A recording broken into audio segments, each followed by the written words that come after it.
السلام عليكم ومرحبا بكم في قناتنا فرصة للنجاح. Bienvenue à notre chaîne Opportunité pour réussir. من أجل دعمنا المرجو الضغط على زر إعجاب للفيديو ثم الاشتراك في القناة وتفعيل الجرس باش دائما يوصلكم الجديد ديالنا إن شاء الله.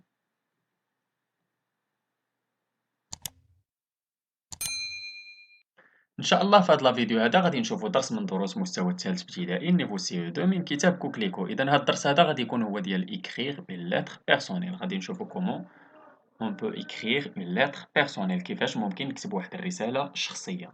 إذا كما تشوفوا عندنا واحد الرسالة هنايا واحد لا لتر هنايا غادي نحاولوا نقراوها ونشوفوا شنو تيكون في هاد لا لتر بيرسونيل ونحاولوا نجاوبوا على لي كيسيون ونحاولوا حنا نتمرنوا ونكتبوا واحد لا لتر بيرسونيل. إذا كومون سا فونكسيون نبداو. أول حاجة مكتوبة الفوق هي أكادير على اليمين الفوق أكادير لو 12 جويي 2013. إذا شنو بدينا بلو ليو و لو ولا دات. إذا لو ليو و لا دات كتبنا من بعد الشيخ سلمى. الشيخ سلمى شنو هادي تتسمى اون فورمول دانتربيلاسيون ولا هذاك هو لو ديستيناتير هو اللي غادي نصيفطو ليه هو لو ديستيناتير وهذيك تتسمى فورمول دانتربيلاسيون. من بعد غادي نكتبو اللي غادي يكون عندنا فيه لو كور دو لا لتر غادي نكتبو شنو عندنا شنو بغينا نقولو. Aujourd'hui je viens d'arriver à Agadir, c'est la première fois que je viens dans cette ville au sud du Maroc. Il y a une très belle et immense plage. On va habiter chez ma tante pendant toutes nos vacances. J'ai hâte d'aller nager et de m'amuser. J'espère que toi aussi tu passes de bonnes vacances. À bientôt, ton ami Sarah. إذا شكون اللي كتبت هذه الرسالة هي سارة الصديقة ديالها سارة. إذا سارة كتبت لصاحبتها لسلمى كتبت لها واحد لا ليتر بيرسونيل من أكادير فين تدوز لي فاكونس ديالها. قالت ليها بأنها تدوز لي فاكونس في أكادير وغادي يسكنوا عند عمتها في هاد لي فاكونس كاملة. إذا بداو بالسؤال الأول قال كومون سابيل سو جونغ دو دوكيمون شنو تيتسمى سي اون ليتر. إذا اون ليتر. السؤال الثاني à quelle date a-t-il été écrit؟ فأين date le 12 juillet 2013 عندنا مكتوبة الفوق. السؤال الثالثة قال qui a écrit cette lettre l'expéditeur شكون اللي كتب هو اللي مكتوب لتحت إذا هي سارة. l'expéditeur est سارة. السؤال الأربعة قالك à qui cette lettre est-elle destinée le destinataire لمن مصيفطاها le destinataire هي سلمى اللي مكتوبة الفوق. إذا الصديقة ديالها سلمى le destinataire est son ami سلمى. السؤال خمسة قالك أو لا لتر أتيل إيتي إكريت فين تكتبات هادي في أكادير راه مكتوبة لنا الفوق أكادير. إذا لا لتر إيتي إكريت أكادير. السؤال ستة دو كوا بارل لوتور دو لا لتر علاش تتهضر هاد الكاتبة ديال هاد الرسالة تتهضر على لي فاكونس ديالها في أكادير. إذا سارة بارل دو سي فاكونس دون لا فيل دأكادير أو ماروك. والسؤال سبعة قالك باغ كيل اكسبرسيون سو تيرمين لا لتر باش تسالات لا لتر بأ بيانتو إلى اللقاء. إذا تسالات بأ بيانتو. إذا نمشيو دابا نشوفو كيفاش شنو ممكن نلقاو في لا لتر بيرسونيل. لا لتر est un texte écrit par une personne اللي هو l'expéditeur اللي تيكون عندنا لتحت à une autre personne اللي هو le destinataire المرسل والمرسل إليه. Pour écrire une lettre je dois respecter le schéma suivant. تنحترموا هاد لو شيما هادي اللي عندنا.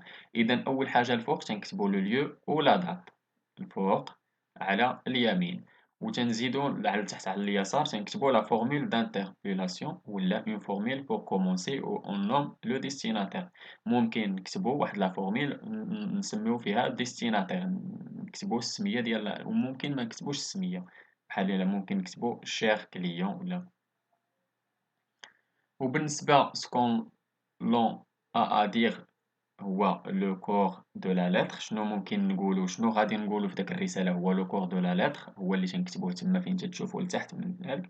ومن بعد تجينا لا فورمول دو بوليتيس اون فورمول دو بوليتيس بور تيرميني لا لتر نديرو بحال مي ساليتاسيون لي بلو ريسبكتويوز ولا تقبل تحياتي الخالصة بحال هكا.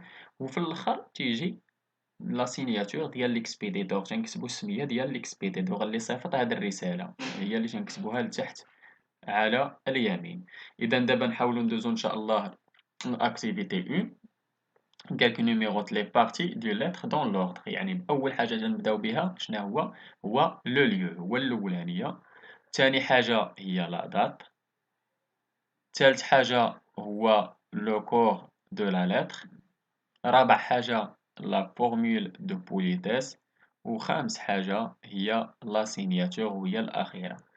وبالنسبة لأكتيفيتي 2 قالك recouper cette lettre en complétant les parties qui manquent. إذا عندنا واحد لا lettre غادي نحاولو نكتبو les parties qui عندنا ألجي لو 18 أوت. إذا داك البلاصة اللي خاوية الفوق شنو هو لا فورمول d'interpellation. إذا لمن غادي نكتبو إكزومبل أنا كتبت لكم مصيفطها لي بارون ديالي شير بارون. أنا مصيفطها لي بارون ديالي في ألجي، راني في ألجي في الجزائر في لو 18 أوت. غنصيفط لي بارون ديالي voici 4 jours que je suis arrivé au camping. أنا 4 أيام دابا فاش أنا كاين في المخيم.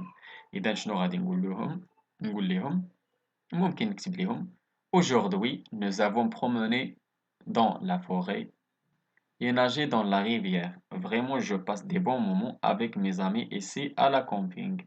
يعني قلت لهم بأننا اليوم درنا تسارينا في الغابة ومشينا عملنا في واحد الواد وفريمون تندوزو أوقات زوينة في هذا المخيم هذا. وفي الاخر هذا هو لو كور ديال لو تكست. وفي الاخر شنو غادي نكتب ندير لا سينياتور. شنو غادي نقول فوتر فيس سمير. اذا ولدكم سمير هو اللي كاتب لكم هذه الرساله. اي واحد راه ممكن ماشي غادي تحافظوا على هذا الشيء، ممكن ديروا الفوق فورمول دانتربيلاسيون تكتبوا اللي بغيتو لمن غادي تصيفطوا وتحافظوا بانكم نتا في مخيم وراك في الجي لو 18 اوت.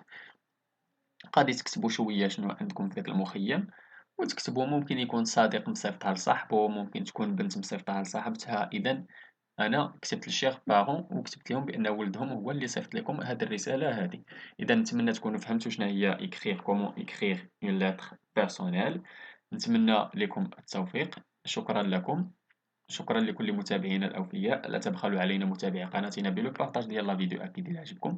اللي عنده شي سؤال ولا استفسار ولا بغى شي درس جديد من الدروس اللي تنقدمو في القناة ما عليه إلا يتواصل معنا عبر صفحتنا على الفيسبوك. غادي تلقاو لو لين ديالها في لابواط ديسكريبسيون ولا ممكن تخليو لينا غير كومونتير. إلى هنا أستودعكم الله إلى درس جديد وفيديو جديد إن شاء الله. إلى اللقاء.